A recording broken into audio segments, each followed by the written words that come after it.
Salve, salve! Estamos chegando com mais uma edição do podcast A Mesa Redonda do GE. Comigo, André Rizek, com Luiz Roberto, com Paulo Vinícius Coelho, para a gente falar de Campeonato Brasileiro, de Eurocopa e o que mais os amigos quiserem. Diga lá, PVC! Parabéns ao Atlético Paranaense, líder desse momento, embora a gente saiba que não significa a liderança na quinta rodada, não significa nada no final, né? O Vasco foi líder na quarta rodada no ano passado e acabou rebaixado. Atlético Paranaense 12 pontos, Fortaleza 11, Bragantino 11, Palmeiras 10, são os times do G4. E olha lá em 18º lugar. Em 18º lugar, o São Paulo. Opa! De Crespo, o São Paulo de Crespo. O São Paulo de Crespo, Luiz Roberto, que justificou esse momento terrível, dizendo que o Campeonato Paulista paga um preço. Cobrou o seu preço o título estadual, Luiz Roberto.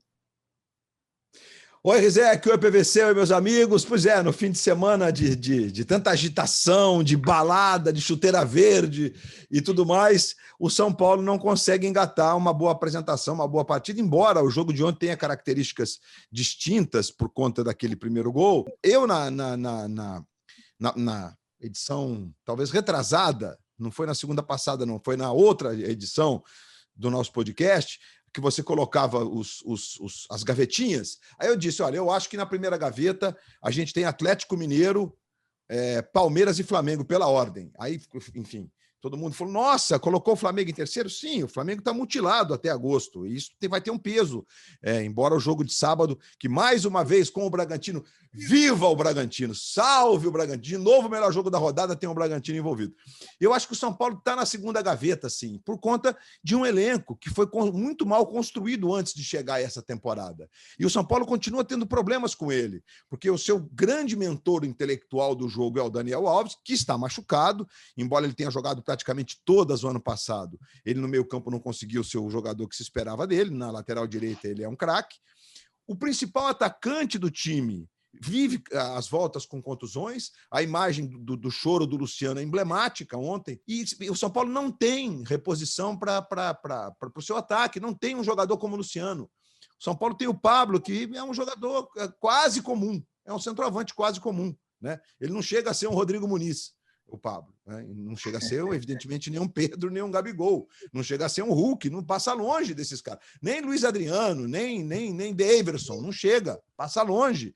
E certamente isso tem um impacto. Então, acho que a derrota de ontem na Vila Belmiro que é uma sequência de resultados ruins, mas está na conta, faz parte do jogo e foi um resultado, embora com uma ponderação da anormalidade do gol proporcionado pelo Lisieiro, que está dentro do jogo, dentro da normalidade.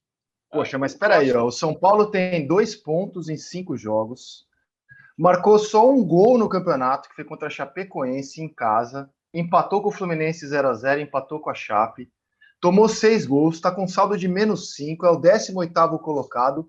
Não é normal esse começo. Eu tenho uma visão um pouco diferente do Luiz, mas vou te ouvir primeiro.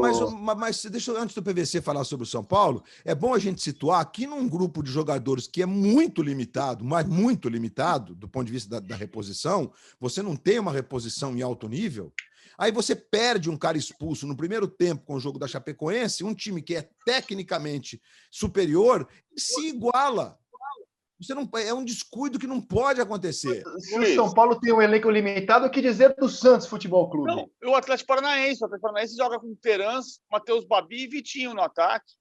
Então, verdade. Aí, o Atlético Paranaense está disputando o Campeonato Estadual ainda. Eu acho que quando a gente fala o Crespo falou ontem, é a pura verdade, o que não exclui a responsabilidade que o São Paulo impôs ao estadual. O São Paulo continua achando era importante voltar a ser campeão. Agora, o estadual cobra um preço mais alto, e é disso que o Crespo está falando, da condição física neste momento, do excesso de lesões neste momento, em parte porque o São Paulo, por exemplo, ali jogou dia 10, dia 12, dia 14, dia 16 de abril. Perfeito. Depois jogou dia 23, dia 25 de abril. O que cobra o preço também, não é você se dedicar ao estadual apenas, é você se dedicar a um estadual que te obrigou a ter jogos de 2 em 2 dias, durante 45 dias, durante 1 mês e meio. Perfeito. Então, isso está cobrando um preço grande agora, que é em função da paralisação do Campeonato Paulista por 3 semanas lá atrás em função da pandemia, embora outros campeonatos do mundo não tenham sido paralisados, mesmo com lockdown. Isso aqui é a parte. O São Paulo tem que reagir. E acho que o São Paulo tem potencial para reagir. O Crespo falou, a gente tem que saber sair dessa tempestade. O que me chamou muita atenção no jogo de ontem, eu pedi para o André Hernan, e o André Hernan conseguiu perguntar para o Crespo, me chama a atenção há um bom tempo. Né? A gente tem o São Paulo do Crespo e o Fortaleza do Vojvoda, os dois marcando por encaixe individual o campo inteiro, que é uma coisa que a gente dizia que o Cuca fazia e era uma loucura. E ontem o primeiro gol do São Paulo nasce do desencaixe dessa marcação, porque era para o Reinaldo perseguir o Marinho, já que a marcação é individual. E o curiosíssimo é que o Crespo e o Vojvoda ressuscitam um tipo de marcação que está em desuso no futebol mundial, embora a Atalanta jogue dessa maneira. E o Crespo foi dirigido por José Mourinho, por Roberto Mantini, por Carlo Ancelotti, todos os discípulos da marcação por zona, e segue, como o Crespo disse para o André Hernan ontem, o que ele considera o papa da perseguição individual, Marcelo Bielsa, que é o mesmo caso do Vojvoda, que foi base do News Old Boys quando o Bielsa era o técnico do time principal. A discussão do título do São Paulo que o Rizek coloca, um clube do tamanho do São Paulo deveria se dedicar ao estadual, eu penso que sim, o Rizek pensa que não, é como o que é mais importante? É você ser um clube...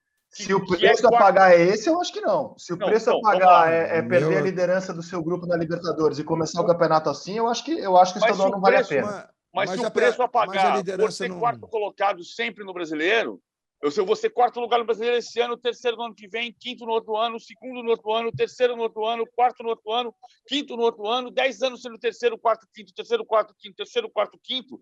Eu preciso de um título no meio disso. Claro. Mas São Paulo brigou pelos títulos do ano passado. São Paulo, ser quarto do Brasileiro é brigar pelo título. Mas quiser que brigar pelo título, mas não é ser campeão. É que eu acho que não é só o título. Não é só o título. A gente tem que olhar também para alguns erros que o Crespo vem cometendo no Campeonato Brasileiro. Claro, né? Mas não é só o preço do Paulista. Acho que é muito simples também dizer que só o Paulista paga o preço. Tem isso e tem também escolhas que o Crespo tomou equivocadas no Campeonato Brasileiro. Bom, meus amigos, por hoje é só. Vamos ter aí mais uma semana de Campeonato Brasileiro, de Euro, e o podcast A Mesa volta na sexta-feira. Tenham todos uma ótima semana, com muita saúde e muita esperança. Até lá. Tchau!